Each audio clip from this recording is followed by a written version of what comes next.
गाथा नंबर 264। यति वृषभ आचार्य के चूर्णी सूत्र का उपदेश देते हुए यह दूसरा पक्ष कहा जा रहा है। अब हो गया ठीक। प्रणव एगिसत्तरसम अड़पंच चौरछक छच्चेव इगिदुग सोलस्तीसम बारस उदये अजोगंत।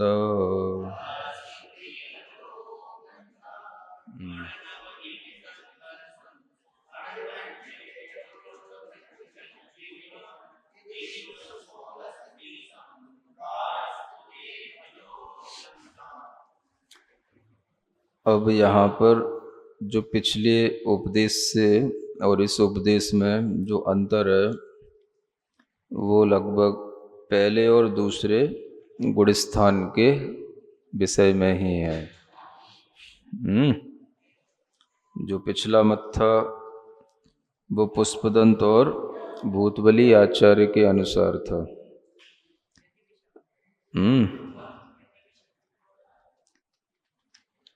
और यति वृषभ आचार्य के अनुसार यहाँ पे बताया जा रहा है ना।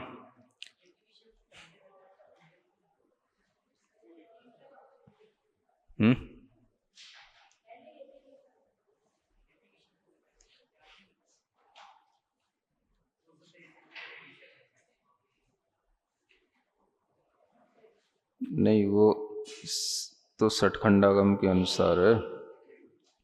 पुष्पदंत भूतबली के अनुसार 263 नंबर गाथा में। और यहाँ पर जो है यति वृषभ आचार्य के अनुसार यहाँ बताया जा रहा है।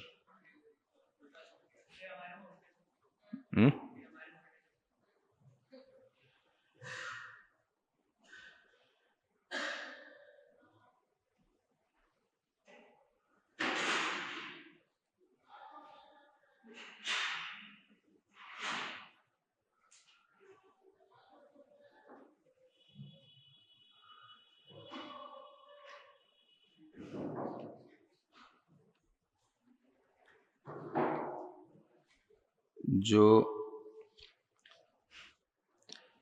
प्रकृतियां उदय विच्युति के योग्य हैं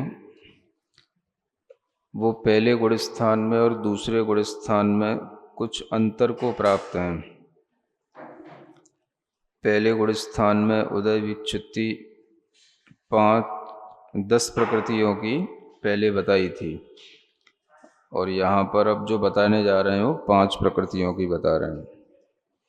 और दूसरे गुण स्थान में वहाँ 4 प्रकृतियों की बताई थी, यहाँ पर 9 की बता रहे हैं। इतना सा अंतर है।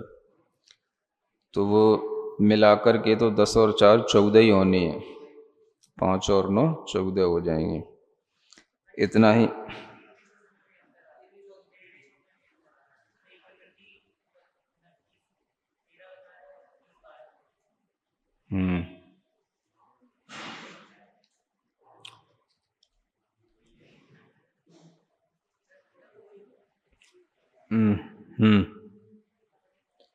तो मुख्य रूप से पहले जो 10 प्रकृतियों की जो उदय विच्युति कही थी उनमें ये जो 5 प्रकृतियों की यहाँ पर उदय विच्युति बताई गई है।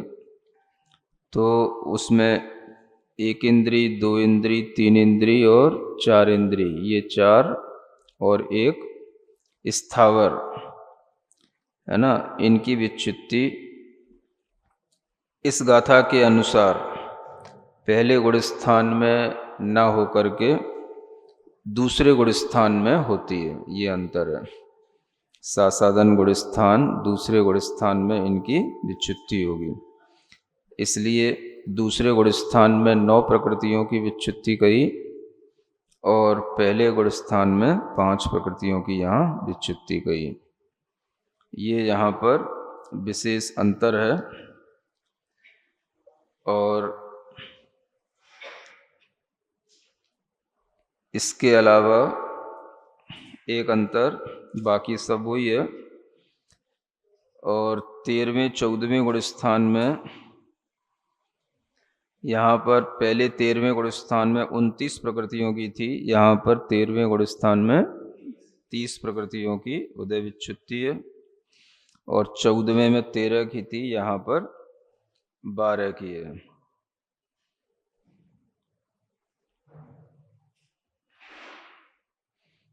अंतर कोई ज़्यादा नहीं पड़ता है।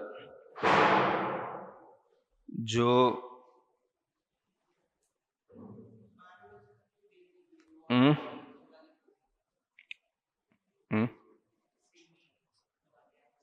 वो तो 16 ही है, 12वें गुण स्थान में 16 ही है।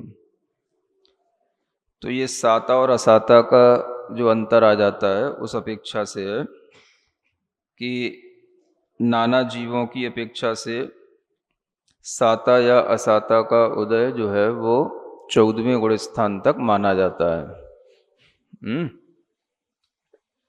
और जब हम उसमें से किसी एक के उदय की विवक्षा कर लेंगे तो उसमें फिर जो है एक एक प्रकृति का अंतर आ जाएगा। माने एक का उदय पहले हो गया, उदय विच्युति एक की पहले हो गई, तो अब आगे एक की बचेगी। तो यहाँ पर कोई ज़्यादा विशेष अभिप्राय में अंतर नहीं है। यहाँ पर यह है कि विवक्षा ये रखी कि दोनों साता असाता दोनों को कोई भी प्रकृति का उदय विच्युति 13वें या 14वें गुण स्थान में हो सकती है। तो दोनों में से एक की जब 13वें में हो जाएगी तो 14वें में एक की बची रह जाएगी। तो इस अभिप्राय को ध्यान में रख करके वहाँ 29 और 13 कहा है, और यहाँ पर सीधा सीधा 30 और 12 इस तरह से कहा है ना। तो 14वें गुण स्थान तक इन दोनों प्रकृतियों का उदय मानने की अपेक्षा से ये बात यहाँ पर बताई गई है। तो इतना ही इसमें अंतर है, बाकी और जो डिटेल है वो आपको धीरे धीरे गाथाओं के पढ़ने से आने लग जाएगी। अब जो गुण स्थान में प्रकृतियों के संख्या बताने के बाद उन प्रकृतियों के जो नाम हैं, अब वो नाम सहित यहाँ पर आगे बताया जा रहा है।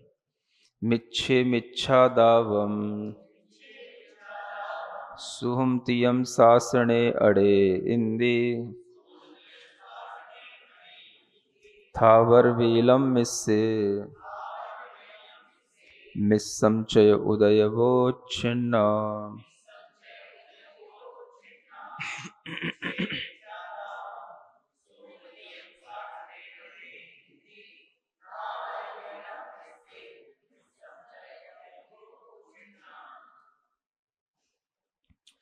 वो ये मिच्छे माने मिथ्यात्व गुण स्थान में, मिच्छा माने मिथ्यात्व, आदाव माने आताप, सूक्ष्म त्रिक यानी सूक्ष्म अपर्याप्तक और साधारण, इन 5 प्रकृतियों की उदय विच्युति मिथ्यात्व गुण स्थान में होती है, ऐसा यहाँ पर कह रहे हैं।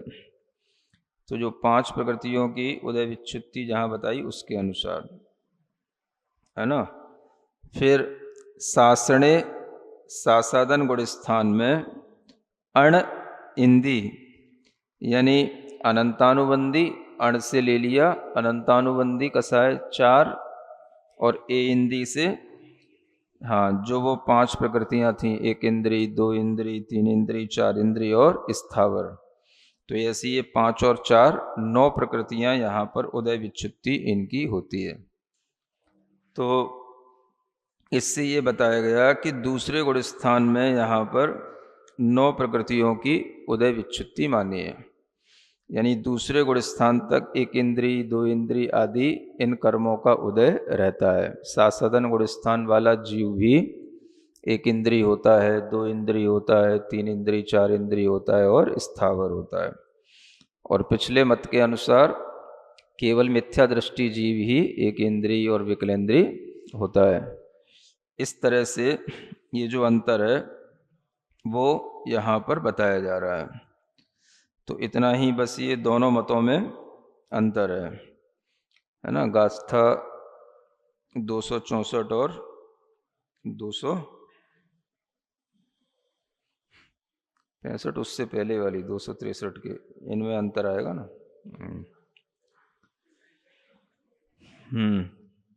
तो इस तरह से बाकी सब ठीक है। मिस्से मिस्सम चय उदय वो छिंडा, मिस्र गुण स्थान में एक सम्यक मिथ्यात् प्रकृति की ही उदय विच्युत्ति होगी। आगे के गुण स्थान में बताते हैं, अयदे विदीय कसाया वेगुब्य छक्क निरय देवाओ मणुयतिर्याणुपुव्वी दुर्भगणादेज अजसयम।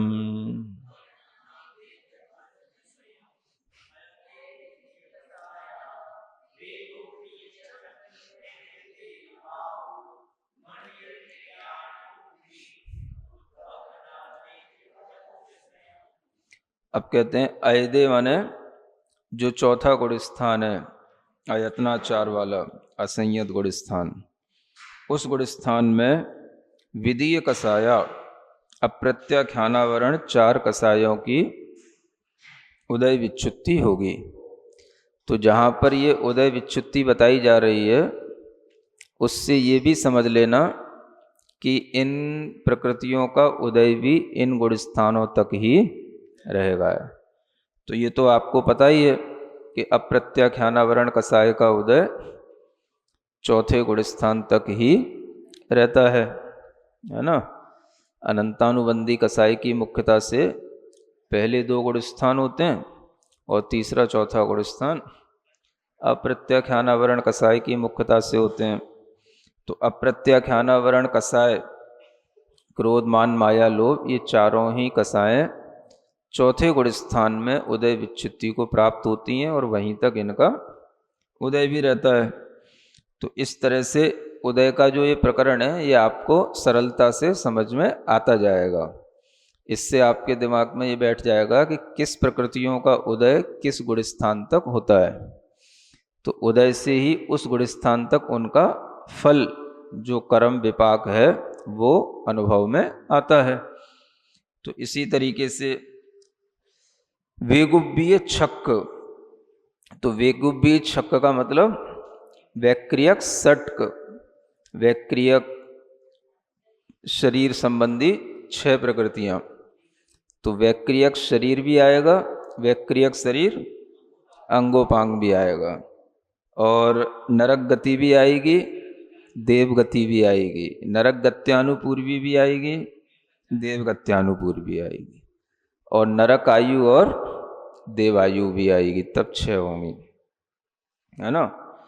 तो ये स्पष्ट है कि इन 6 प्रकृतियों का उदय चौथे गुण स्थान तक ही होगा, क्योंकि नरक आयु देवायु का उदय या नरक गति देव गति का उदय 5वें गुण स्थान में तो होता नहीं। तो 5वें गुण स्थान के साथ तो प्रकृतियां उदय में आती नहीं, इसलिए इन 6 प्रकृतियों का उदय चौथे गुण स्थान तक ही है। तो ये स्पष्ट हो जाता है। वेगुब्बी छक्क निरय देवायु, ये षट्क अलग है और नरक आयु और देवायु अलग है।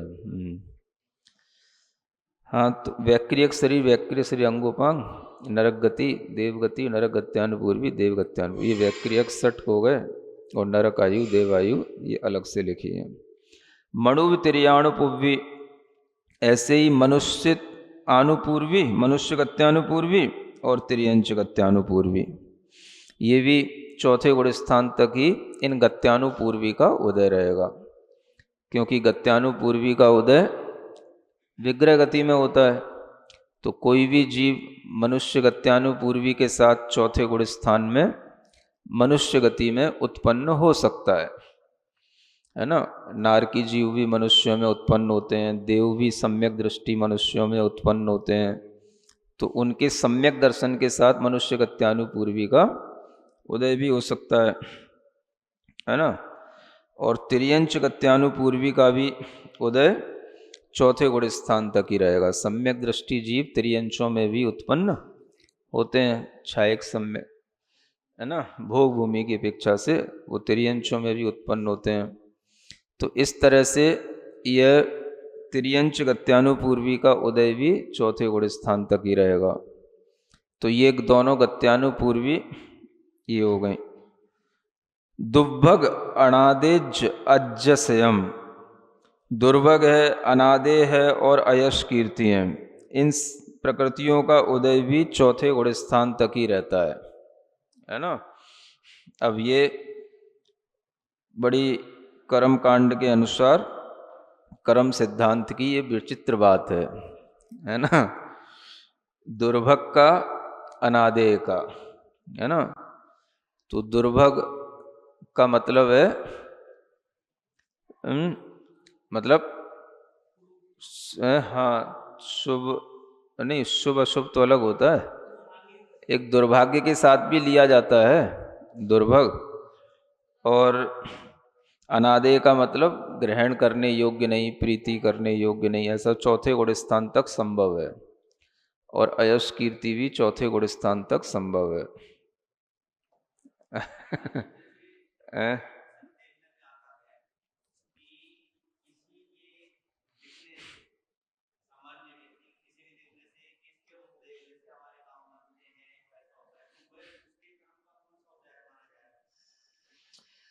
अब वो प्रसंग अलग है। अभी तो यहाँ ये समझना कि जैसे अयश कीर्ति का उदय है तो किसी का मतलब अपयश होना, किसी के लिए जो है निंदा का पात्र बनना, तो ये चौथे गुण स्थान तक ही कर्म सिद्धांत के अनुसार संभव है ना। इसी तरह से अनादे या दुर्भग का भाव है ना, मतलब कि पंचम गुण स्थान से आदेयपना आ जाता है, आपको लोग ग्रहण करेंगे। भले ही आपके पास में और कोई गुण होना हो, लेकिन अगर पंचम गुण स्थान है तो लोग आपको ग्रहण करेंगे। मतलब व्रतों का इतना महत्व है, ये समझना चाहिए। तो देशव्रती होने पर भी आदेयता का भाव आ जाता है ना। और सुभगता का भाव आ जाता है, सौभाग्य से ही इस तरह के भाव आते हैं। और उसकी यश कीर्ति भी होती है ना।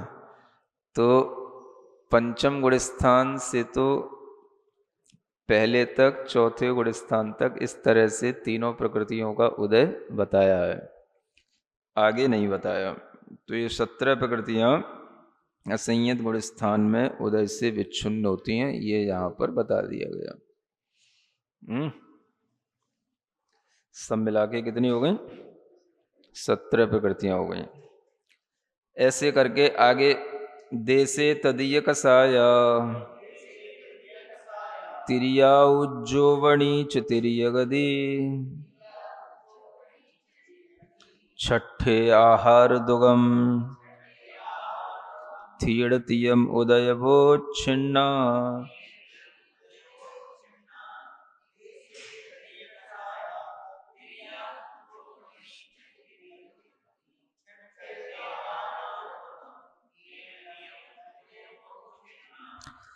अब देशे माने देश संयत गुण स्थान में तदीय कसाया, जो तीसरी कसाय है, प्रत्याख्यान क्रोध मान माया लोभ प्रत्याख्यानावरण, ये चारों कसाओं की उदय विच्युति हो जाएगी।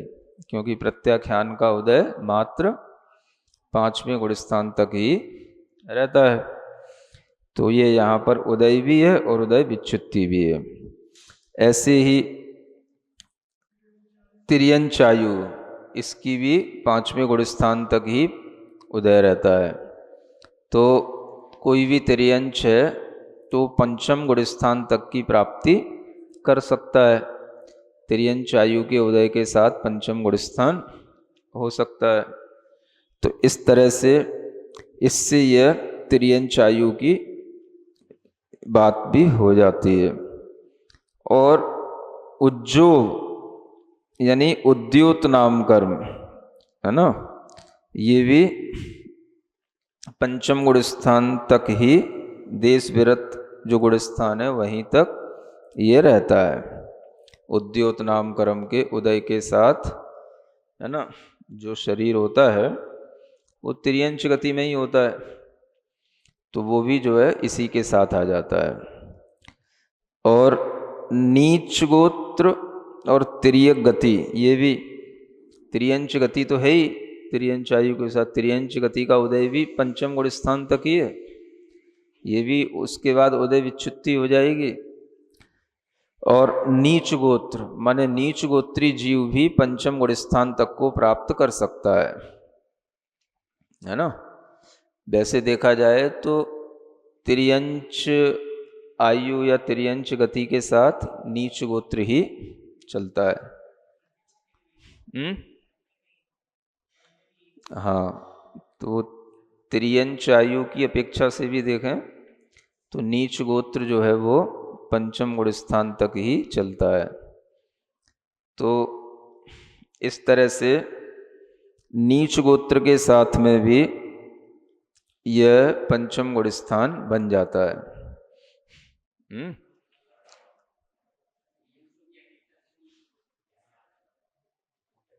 मुख्य तो वही है, तिर्यंच गति की अपेक्षा से तिर्यंच गति के साथ नीच गोत्र का उदय रहता है, एक तरह से ऐसा समझ लेना चाहिए। मतलब तिर्यंच उच्च गोत्री नहीं होते तिर्यंचों के साथ में नीच गोत्र का ही उदय रहता है। वो तिर्यंच भले ही उच्च गोत्री लोगों के साथ रहे, लेकिन उसका तो नीच गोत्र का ही उदय रहेगा।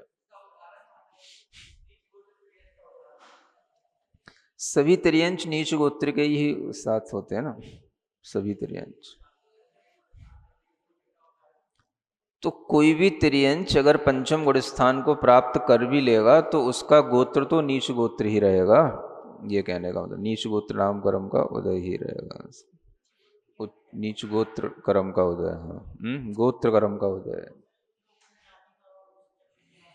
कोई भी हो तिर्यंच गति के साथ वह नीच गोत्र का ही उदय रहता है।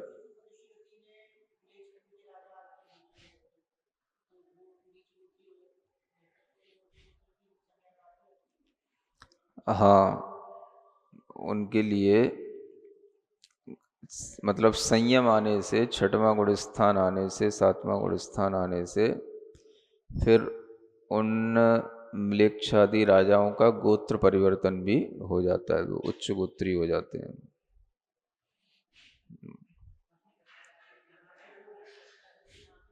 हम्म हम्म हम्म हम्म हम्म हम्म हम्म। हाँ, जो यहाँ के मनुष्य हैं वो भी, जो कुछ ऐसी विशिष्ट जातियां जिन्हों नीच गोत्रों में गिना जाता है, वो भी पंचम गुण स्थान तक के योग्य अपने व्रत आदि का पालन कर सकते हैं। ऐसा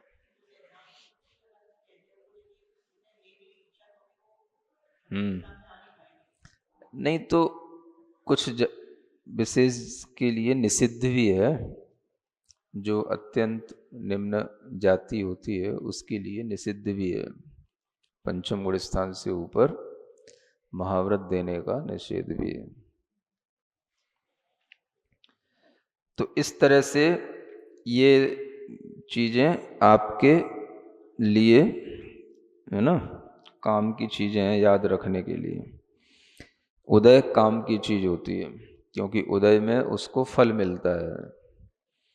तो ये हो गया देश से छठ सब हो गया, नीच तिरी गति।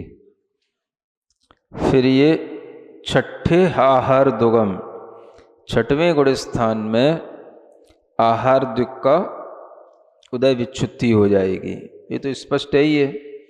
छठे गुण स्थान तक ही उसका उदय होता है, छठे गुण स्थान में ही होता है उदय, और वहीं पर उसकी उदय विच्छुत्ति भी हो जाएगी। आहारक शरीर अंगोपांग का। इसी तरह से थीणतयम, जो ये बड़ी बड़ी तीन निद्राएं हैं, स्त्यान गृद्धि, निद्रा निद्रा, प्रचला प्रचला, इनकी उदय विच्छुत्ति भी छठवें गुण स्थान में हो जाती है। मतलब छठवें गुण स्थान में इन निद्राओं का उदय चल सकता है। इन बड़ी तीन निद्राओं के उदय में भी छठवां गुण स्थान रह सकता है, ये बड़ी बात है। छठवीं गुण स्थान में ये 3 निद्राएं रहेंगी, 7वें में नहीं रहेंगी, है ना। हाँ, स्त्यान गृद्धि जैसी निद्रा, निद्रा प्रचला प्रचला। क्या?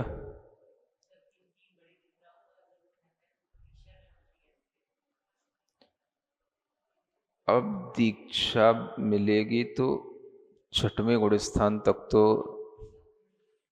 है ही, है ना। उदय तो है, तो इसका मतलब दीक्षा तो मिलती ही है।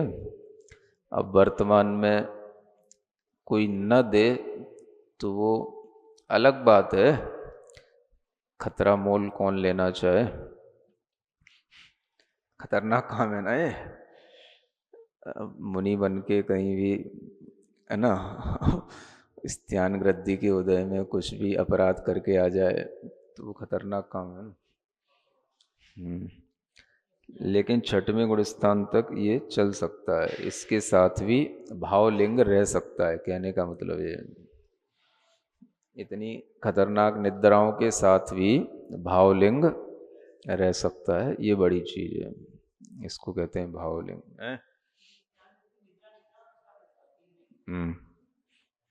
तो इनका उदय छठवें गुण स्थान तक है, पहले गुण स्थान से लेके छठवें गुण स्थान तक इनका उदय रह सकता है। फिर इसके आगे इनकी उदय विच्छित्ति हो गई, तो आगे के गुण स्थानों में इन 3 बड़ी निद्राओं का उदय नहीं होगा। अपमत्ते सम्मत्तम अंतिम तीय संगदी च अपुब्बम्मे चच्चेवणोकसाया अणियट्ठी भाग भागेसु।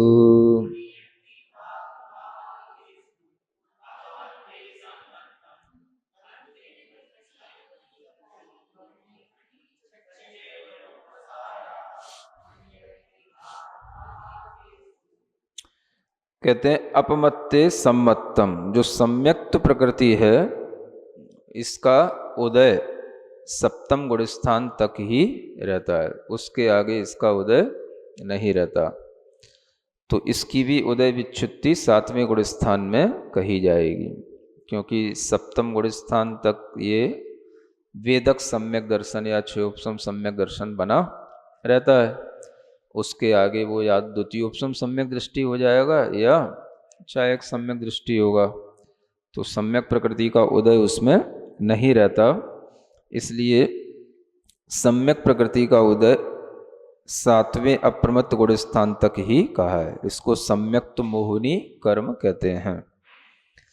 और अंतिम तीय संगधि अपोब्बम्मी, अपूर्व करण गुण स्थान में अंत के 3 संगनन, है ना, 6 संगनन होते हैं, वज्र वृषभ नाराज सेनन, वज्र नाराज सेनन और नाराज सेनन, ये 3 ऊपर के संगनन कहलाते हैं।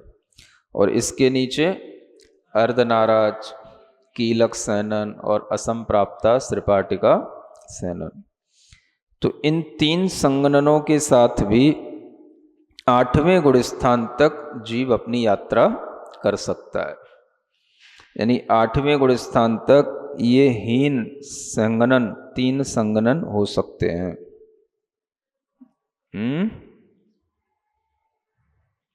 पूर्व करण गुण स्थान में लिखा अपोब्बम्मी, अच्छा इनको पहले लेना पड़ेगा, अपमत्ते के साथ ही है ये। वही मैं कहूँ ये कैसे हो जाएगा, अगर ये 8वें में पहुंच गए तो 9वें में जाने को उनको कौन रोकेगा। फिर तो 8वें में पहुंच गए तो 9वें 10वें में भी पहुंच जाएंगे फिर। हाँ, तो 7वें गुण स्थान तक ये 3 संगनन है। इससे ये बताया गया है कि अंतिम 3 संगनन वाला जीव 7 गुण स्थान तक अपने चारित्र का निर्वाह कर सकता है ना। सप्तम गुण स्थान तक की यात्रा अपनी विशुद्धि बढ़ा करके कर सकता है। इसके आगे की विशुद्धि इन संगननों के साथ नहीं बढ़ सकती, है ना। यानी श्रेणी पर चढ़ने के लिए अंत के ये 3 सहनन काम में नहीं आते हैं, इससे यह समझना। इसलिए पंचम काल में श्रेणी पर चढ़ना नहीं होता। उपशम श्रेणी छपक श्रेणी के योग विशुद्धि के परिणाम नहीं होते, क्योंकि ऊपर के 3 संगननों का उदय पंचम काल में नहीं होता। तो अंतिम 3 संगनन भी अप्रमत्त गुण स्थान तक होते हैं। यानी हीन संगनन वाला जीव भी भावलिंगी हो सकता है। 6वें 7वें गुण स्थान में प्रमत्त अप्रमत्त गुण स्थान में अपनी विशुद्धि और व्रतों का पालन कर सकता है। हीन संगनन के साथ भी पंचम काल में सप्तम गुण स्थान बनने में कोई दिक्कत कर्म सिद्धांत के अनुसार नहीं है। तो जो लोग बोलते रहते हैं ना हीन संगनन है, हीन संगनन है, तो क्या दिक्कत है? हीन संगनन है तो सप्तम गुण स्थान तो होता ही है ना हीन संगनन। हाँ, तो सभी का ही हीन संगनन है, तो सब अब जिनको नहीं कुछ करना है तो वो गाना गाते रहते हैं हीन संगनन है, हीन संगनन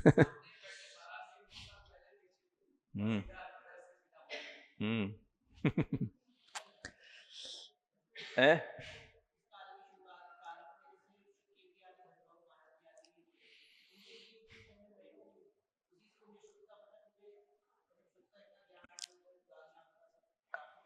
हाँ,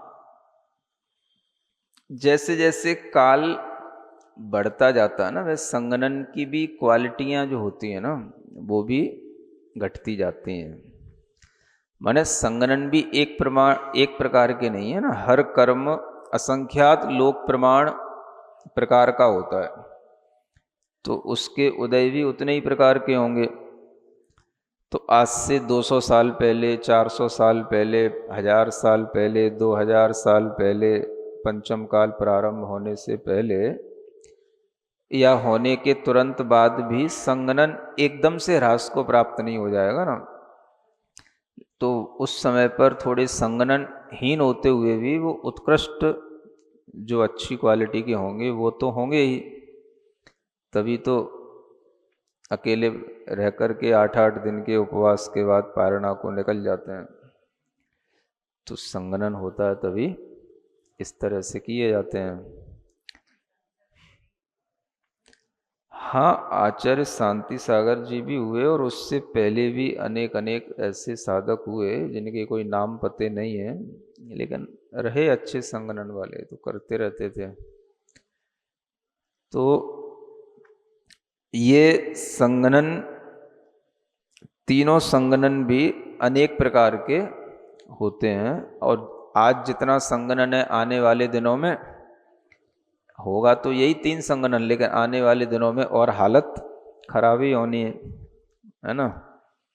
तो जैसे जैसे काल बढ़ता जाएगा संगनन की क्वालिटी भी गिरती चली जाएगी। ये है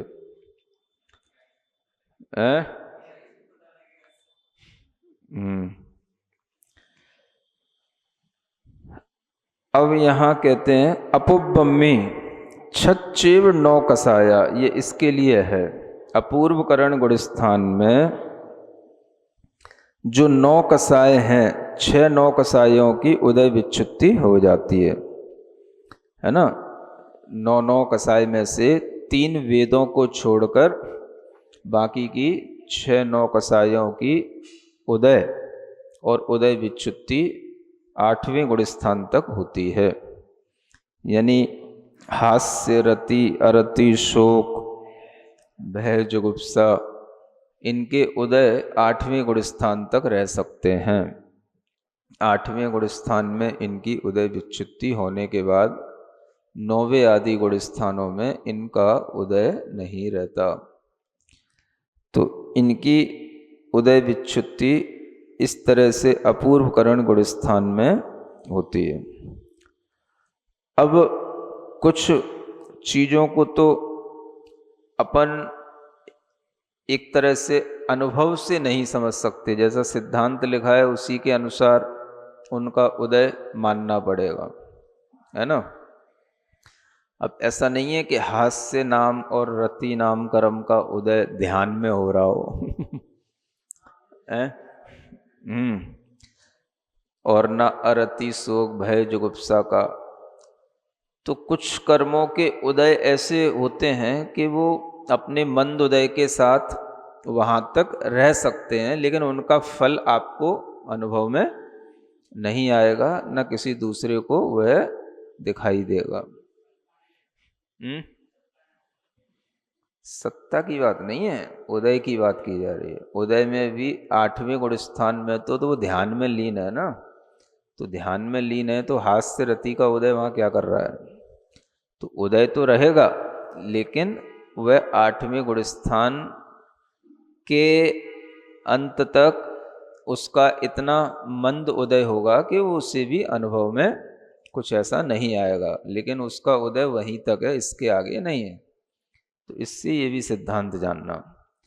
तो हर कर्मों के उदय के अनुसार वह फल ही अनुभव में आए, ऐसा भी जरूरी भी नहीं होता है ना।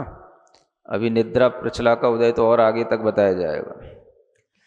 तो ऐसा जरूरी नहीं होता कि हर कर्म का उदय उसके अनुभव में आए। ध्यान से उन कर्मों के उदय को दबाया भी जाता है। तो ये ध्यान के गुण स्थानों में अपना कर्म वहाँ तक फल देगा सिद्धांत के अनुसार, लेकिन जरूरी नहीं कि उस फल की अनुभूति के साथ वो आत्मा जुड़ा हुआ हो, है ना। ध्यान तो उसका अपने आत्मज्ञान में होगा।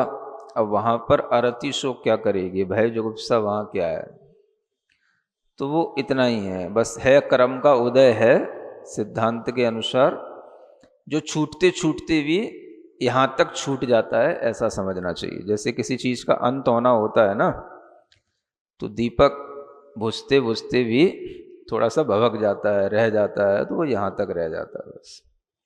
तो बुझ रहा होता है, यहाँ तक आ गया, बस इतना ही है। इस तरह से ऐसे इन कर्मों को जहाँ तक इनका सद्भाव बताया जाता है, उसी के अनुसार इनकी उदय माने जाते हैं, और उदय के अनुसार सिद्धांत की दृष्टि में वहाँ तक जो भी परिसह जय आदि का भी वर्णन किया गया है, तो परिसहों का सद्भाव भी उस गुण स्थान तक माना जाता है ना। भले ही उस गुण स्थान में उस परिसय का कार्य न हो, लेकिन जहाँ तक जिस कर्म के उदय से जो परिसय हैं, तो जिस कर्म का उदय जहाँ तक है, वहाँ तक उन परिसहों का सद्भाव भी माना जाता है। हाँ, अब असाता वेदनी के उदय से भगवान में कोई क्या परिचय होगा, लेकिन माना जाएगा। ऐसा 6 वर्णों का अणियट्टी भाग भागेशु। फिर अनुवृत्ति करण गुणस्थान के भागों के भी भाग होते चले जाते हैं। अनुवृत्ति करण गुणस्थान में भाग भागेशु का मतलब यही है कि अब जो ये जैसे 3 वेद बचे, तो ये अनुवृत्तिकरण गुणस्थान के एक भाग में इनका समापन हो जाएगा, है ना। पुरुष वेद, स्त्री वेद, नपुंसक, तीनों वेद। फिर उसके बाद, है ना, ये जो संजुलन के क्रोध, हाँ आगे वाली गाथा हम बता रहे हैं ना। वेद तीय कोहमाणम माया संजलन में सुमंते सुमूलो हो संते वज्रम नारायणारायम।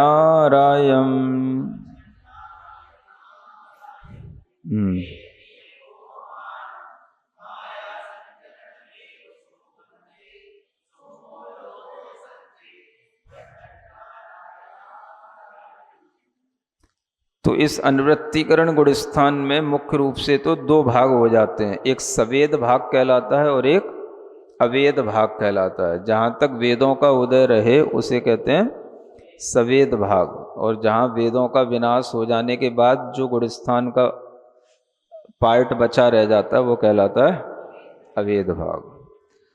तो ऐसे तीनों वेद, ये सवेद भाग में इनकी उदय विच्युत्ति होगी, है ना। मतलब इन तीनों वेदों का जब तक उदय रहेगा तब तक वह सवेद अनुवृत्तिकरण गुणस्थान कहलाएगा। 9वां गुणस्थान का वो सवेद भाग कहलाएगा, है ना। अब ऐसे ही वेदों का उदय है, तो वेदों का उदय अब 9वें गुणस्थान में क्या फल देगा, है? स्त्री वेद के उदय में कि पुरुष वेद के उदय में, वहाँ क्या फल मिलेगा?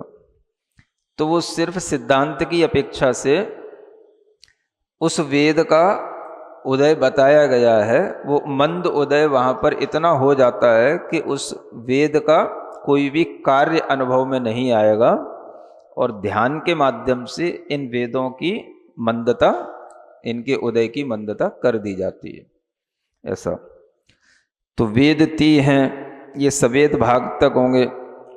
और फिर उसके बाद में कोह माणम, है ना, ये अवेद भाग में ये क्रम क्रम से इनका उदय विच्युत्ति होती है, क्रम क्रम से। तो संजुलन क्रोध, फिर संजुलन मान, फिर संजुलन माया, इस तरह से ये अवेद भाग में इनकी क्रम क्रम से उदय विच्युत्ति होगी। तो सवेद भाग में तीनों वेदों की हो गई, और अवेद भाग में संजुलन क्रोध मान और माया, इन तीनों की हो गई, है ना। लोभ अभी बचा रह जाता है।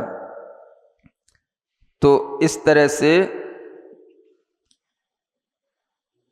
जो लोभ में भी 2 तरह का लोभ किया जाता है, एक बादर लोभ और एक सूक्ष्म लोभ, उसके भी 2 भेद आगे चल के बन जाते हैं। तो बादर लोभ का उदय तो अनुवृत्तिकरण गुणस्थान तक रहेगा, है ना, उसकी विच्युत्ति 9वें गुणस्थान के अवेद भाग में होगी बादर लोभ की। किंतु सुहमंते सुहमो लोहो, जो सूक्ष्म सांपराय नाम का गुणस्थान है, उसके अंत में जो सूक्ष्म कृष्टि करके सूक्ष्म लोभ का उदय वेदन किया जाता है, वो सूक्ष्म लोभ का उदय 10वें गुणस्थान में मात्र रहता है। तो 10वें गुणस्थान के अंत तक सूक्ष्म लोभ का उदय रहता है। और संते का मतलब है यहाँ पर जो 11वां गुणस्थान है, उसको उपशांत मोह नाम का गुणस्थान कहते हैं, है ना। उस 11वें गुणस्थान में वज्रम नारायण नारायण, यानी वज्र नाराज और नाराज सेनन की उदय विच्युत्ति हो जाती है ना। तो 3 सेनन जो बचे रहे थे ऊपर के, उनमें से सबसे पहला सेनन छोड़ करके जो 2 सेनन बचे हैं, वज्र नाराज और नाराज, ये 2 सेनन भी 11वें गुणस्थान तक उदय को प्राप्त रहते हैं। यानी 11वें गुणस्थान वाला जीव है, हाँ, वज्र नाराज सेनन और नाराज सेनन के साथ उपशम श्रेणी को प्राप्त कर सकता। उपशम श्रेणी में इन दोनों सेननों के साथ भी चढ़ा जाता है ना। और पहला सेनन वाला तो चढ़ ही लेता है, उसमें कोई दिक्कत ही नहीं।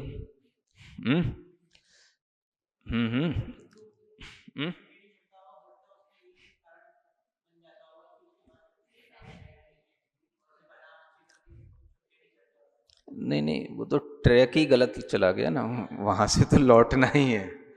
अगर वज्र वृषभ नाराज सेनन वाला भी उपसम श्रेणी चढ़ेगा तो वो 11वें से 12वें थोड़ी ना पहुंच जाएगा, वो तो ट्रैक ही गलत हो गया ना, गाड़ी गलत ट्रैक पे चली गई ना। तो वो उपसम श्रेणी पे गया है, वो तो सेनन के कारण से नहीं गया, वो अपने परिणामों के कारण से गया। लेकिन अगर वो 2 सेनन वाला है, चाहे 3 सेनन वाला भी होगा, तो भी लौटना तो पड़ेगा ही उसको, है ना। तो उससे सेनन का मतलब नहीं है, लेकिन इससे ये सिद्ध हो जाता है कि ऊपर के 3 सेनन में से 2 सेननों का उदय मात्र 11वें गुणस्थान तक ही है ना। ब्रेक का मतलब यह है कि ये वज्र नाराज सेनन और नाराज सेनन वाला उपसम श्रेणी चढ़ सकते हैं, इससे ये सिद्ध होता है ना। ये छपक श्रेणी नहीं चढ़ सकते, लेकिन वज्र वृषभ नाराज सेनन वाला छपक श्रेणी भी चढ़ सकता है और उपसम श्रेणी भी चढ़ सकता है, ये समझना चाहिए। ब्रेक रेक कहीं नहीं लग रहा, आपने गाड़ी गलत ट्रैक पे पहुंचा दी तो लौट के आना है बस, है ना। तो संगणन के अनुसार भी श्रेणियों में इस तरह से ऊपर विशुद्धि प्राप्त की जाती है। तो इसलिए वज्र नाराज सेनन और नाराज सेनन के उदय के साथ 11वां गुण स्थान तो बनता है, आगे के गुण स्थान नहीं बनते, इसलिए इनकी उदय विच्युति वहीं पर लास्ट कहनी पड़ेगी। इससे ऊपर उनकी गति नहीं है, क्योंकि छपक श्रेणी पर ये दोनों सेनन वालों का गमन नहीं होता। ऐसे खीड़ कसायदु चरमे निद्दा पैलाय उदय वोच्छिन्ना नाणंतराय दशयम दंसण चत्तारि चरी मम्मी।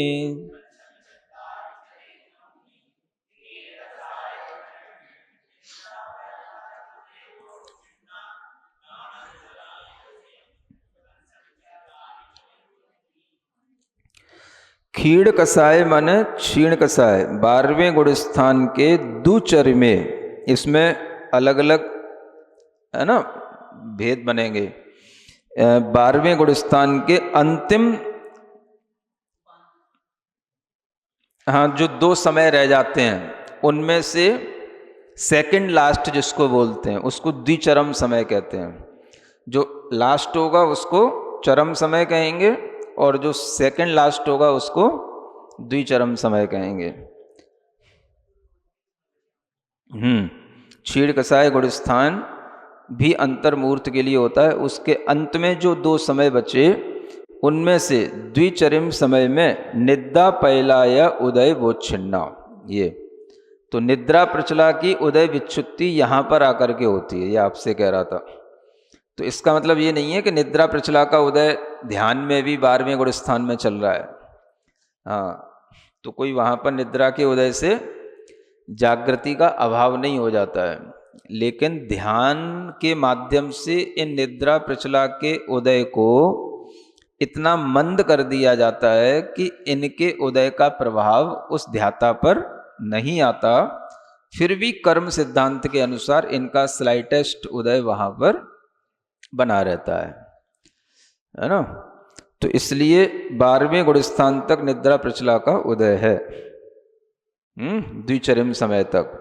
और चरम समय में चरिमम्मी, तो चरिमम्मी में क्या होगा, नानंतराय दशयम, यानी ज्ञानावरण है, अंतराय कर्म है, इनका जो दशक है, 5 ज्ञानावरण और 5 अंतराय, ये 10 कर्म, और दंसण चत्तारी, ये 4 दर्शनावरणी कर्म, चक्षु अचक्षु अवधि और केवल दर्शन 4 बचे, ये 4, इनका कितने हो गए, 14।